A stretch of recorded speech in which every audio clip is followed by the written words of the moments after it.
Now, I got a bit of a confession to make. I apologize for cheating on y'all, but I did get a little bit of work done to this car off the camera.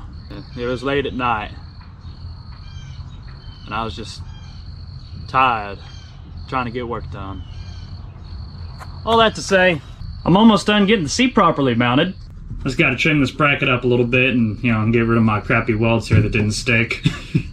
I promise the actual welds are solid. That was just a tack weld that didn't stick well enough to hold it in place. But I'm going to get this thing all set in position, cut it to length, get everything welded in, and then get the seat officially bolted down in the factory locations instead of all cattywampus and like this wasn't like it was terrible. This bolt hole, you couldn't even get to the nut on the underneath. It sucked.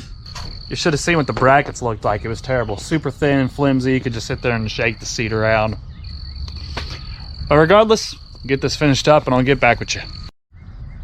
On a side note, cats are over here. This one's trying to catch a mole, it looks like. Come on, do the thing again. Yep.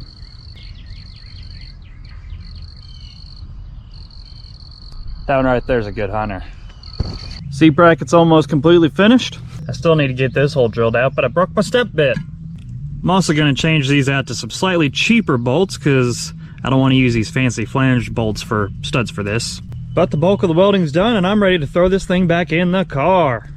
Now, off on different tangents. I'm going to figure out what size cam's in this thing because everyone keeps asking me what it's got and I don't know.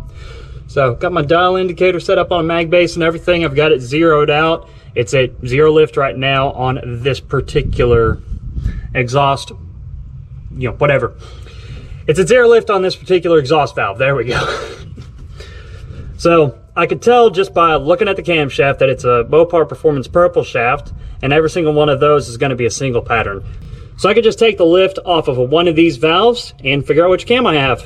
I'm just going to turn this crank over until I can see max lift, which by the way is going to be easier said than done because breaker bar is currently missing in action.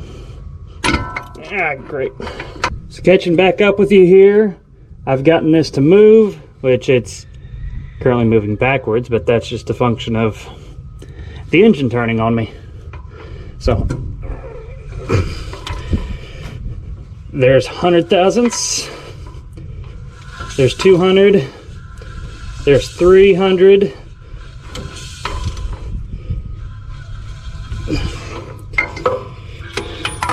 quit going backwards on me.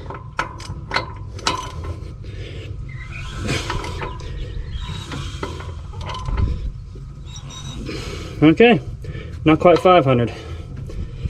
Yippee. Wait a minute, I know what the problem is. Hydraulic lifters. Yeah, disregard everything I've said here because all I'm doing is pumping down the lifter. At the very least, I know that it had close to 500, maybe I have the 509 cam, maybe I don't. I don't know. And I'm not going to figure out anytime soon. Well, since figuring out the lift of this cam was a bust, I'm going to see if I can't get this thing fired up and do some tuning on it. Fuel pump? Oh, hey, wait a minute. I forgot something. I want to take the bag off of there. Fuel pump?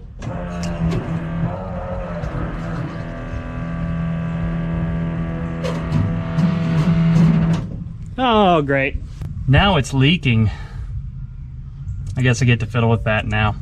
So off camera, I did fix my float issue. A couple whacks with a screwdriver got that fixed right up. I did fire up the engine, gave it a little bit of a, you know, turn her here, turn there with a screwdriver, so she idles just fine. And you will notice that this is the 850 intended to be used on this car, so that's awesome. I went ahead and hooked up my timing light and made sure what we had. I'm actually sitting at 24 degrees of timing right now. So that's, you know, A-okay with me. And I do mean that at idle, by the way. I have yet to check this thing at any kind of throttle because I'm here on my own. So it's a little hard to be over on one side and hit the throttle on the other side while watching the timing, and I just didn't jack with it. Excuses, I know. Let's go ahead and turn the power on, and I'll show you the fruits of my labor. Nice. Perfectly mounted seat. I actually feel stable. Fuel pump. Make sure we don't have any squirts. Awesome. Ignition. Pump. Crank.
So on to different tangents, I'm going to get this here carrier completely torqued.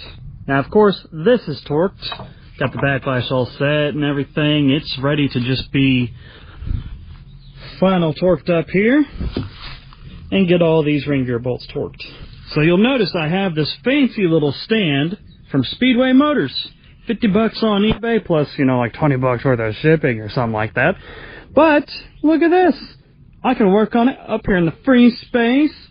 The glorified workbench that is the 57F350. And I could properly torque everything without having to fight to keep this thing from moving around on me. It's got this pinch bolt at the back that you just tighten down with your handy dandy 15/16 wrench. Of course it is clockable if you so choose, but I'm just going to keep it like this and get everything torqued and catch back up with y'all later. Bolts are all torqued. These caps here, you torque those to 80. You only torque this to 10, which is hard to do on beam style torque wrench, but I made it happen. Of course this side's done too, and all the ring gear bolts were torqued to 70 foot-pounds.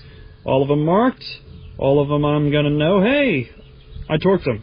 So this thing is officially ready to go. All I need is to clean it up and get some axles. Alright, so now I'm trying to figure out why it is that I can run these idle mixture screws all the way in, and the thing still just sits there and idles perfectly fine. No matter what I do to the primaries, you know, it's going to sit there and just run. Ooh, I got a little bit of play here, but that's nothing too bad. But what I think the main problem is just that I set the idle speed a little bit too fast on the secondaries. Now, both throttle shafts have some play in it, but that's just kind of the nature of the beast. So I'm going to lift this thing up, which I can do because I went ahead and loosened off and took off all of the nuts here, and I'm just going to give this thing half a turn.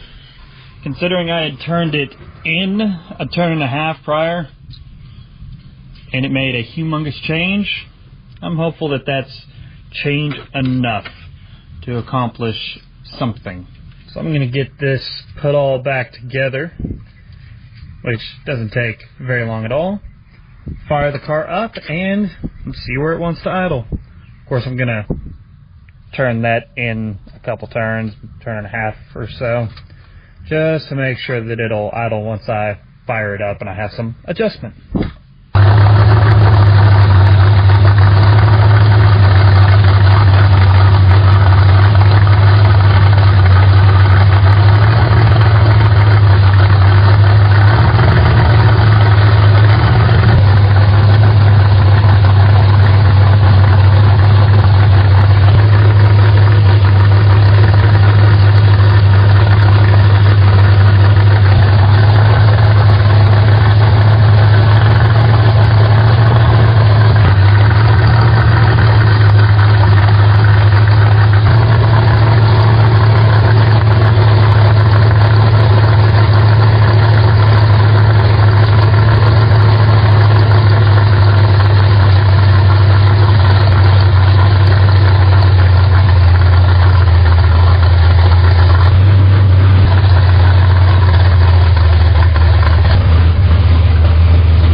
couple problems noticed. First thing, I didn't put any sealer on the bolts, and since these are bone stock heads, you kind of got to put sealer on the bolts to go and hold the headers on. I was actually watching as water was kind of trickling out of the gasket over here in this corner. But another thing that's more on the lines of why this thing's not running very well, there is a bit of a vacuum leak coming out of the throttle shafts. So a new base plate might be in order. Getting this base plate bushed might also work. Oh well, that's what happens when you buy secondhand parts from a guy that's kind of known to sell kind of not the best of stuff. The kind of guy to sell 15 out of 16 rocker arms, if you know what I mean. But hey, at the very least, it runs and idles consistently, so once there's actually a rear end here, I'll be able to drive the dang thing. Be pretty nice. Well, this is new.